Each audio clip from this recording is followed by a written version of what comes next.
For today, mga ka-Ebrad. So ngayon, good evening.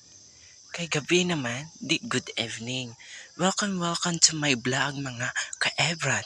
Mga ka-Ebrad, welcome.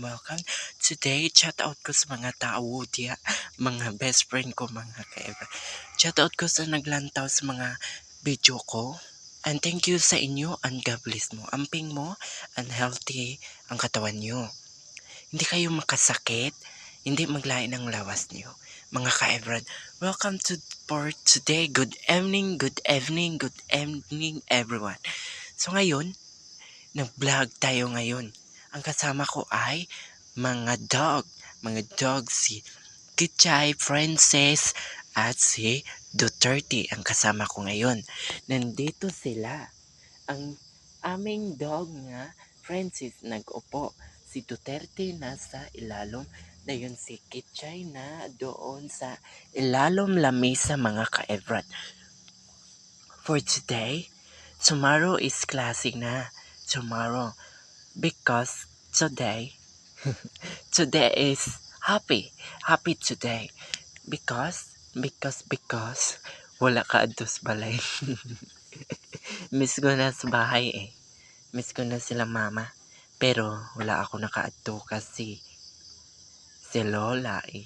Mananghid pa ako. Dami pa siyang kasama eh. Mga ka-Ebrad. Alam yun lang yan. Nasagdaan mo lang ko yan siya.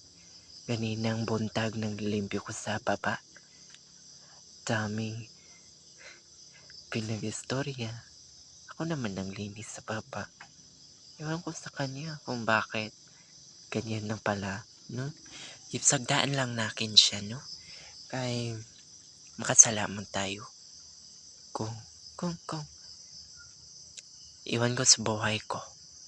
So ngayon, good evening kaninyo, tanan. Mag-subscribe lang kayo and mag-follow and like and comment and share, mga ka-Ebrad. Welcome to Janelle Vlog, mga ka-Ebrad. Mga ka-Ebrad ko dyan, kamusta na mo? Kamusta? Nangimusta ako sa inyo, okay lang ba mo? Wala bang munang problema sa buhay niyo? Alam yun na. Yan. So ngayon, gabi naman, bago pa lang nagkape, mga alas 5 pa lang. Alas 5, hindi, alas 6 na. Alas 6 na pa rin ngayon. So, klase na tomorrow. Basta, klase na tomorrow and thank you for viewing, mga ka-Ebrad.